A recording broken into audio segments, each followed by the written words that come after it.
If you could remember, gumawa ako ng video tungkol sa mga nararanasan namin dito sa apartment ko. And na-mention ko sa video na yon na yung pakiramdam or temperature na nararamdaman namin ay mainit. Before ko gawin yung video na yon, meron ako nakausap na isang taong may alam tungkol sa mga ganitong bagay. And natanong niya kung may sunog na daw bang nangyari sa building namin. And of course, I answered, wala pa. And sabi niya sa akin, possible daw kasi na ang reason daw kung bakit mainit yung nafe-feel namin ay dahil sa mga nangyari sa past na baka nagkaroon ng sunog or something. Just by the fact na i-imagine kong what if makakita ko ng entity na sunog, I don't think kakayanin ko. Itong encounter ng sender natin ay nangyari ngayong November 25 lang sa Loreto, Agusan del Sur, specifically sa Barangay Nueva Gracia.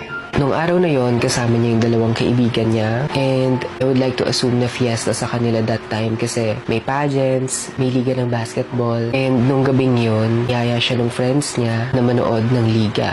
At first, ayaw niyang pumayag kasi nga madilim na at gabi na pero eventually, para lang matapos na, he said yes. Pagdating nila sa venue, ang naabutan nila is second game na and andun din yung iba nilang friends. Nag-decide sila na magpunta muna sa isang gilid habang hindi pa nagsisimula yung second game and all throughout the night, normal naman lahat. Around 10 p.m., nag-decide sila na mag-photo just like normal people for IG stories lang, for Facebook My Day. Wala naman silang kakaiba or weird na napansin that time.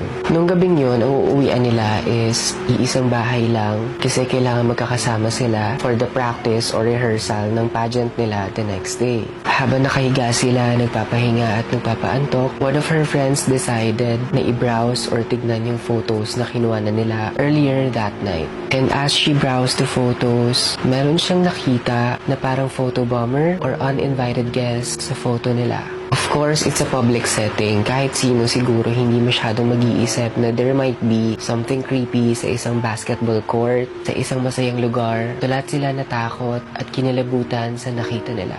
Ano nga ba yung tinutukoy nila? Ito lang naman yung litrato na nakuha na nila.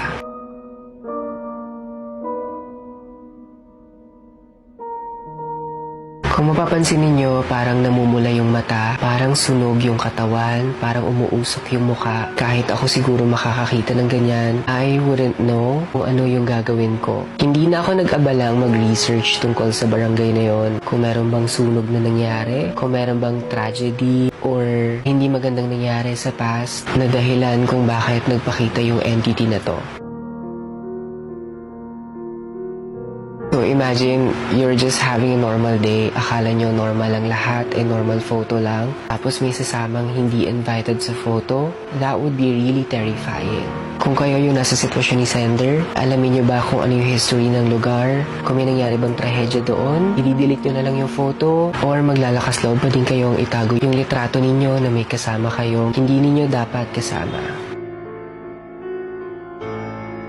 Kung meron din kayong mga horror stories na katulad kay sender, you can message me on Instagram, you can share stories with me there, and I would happily share it here if you'd approve. Thank you so much for watching, and for more videos like this, please like, comment, and follow for more. Bye everyone!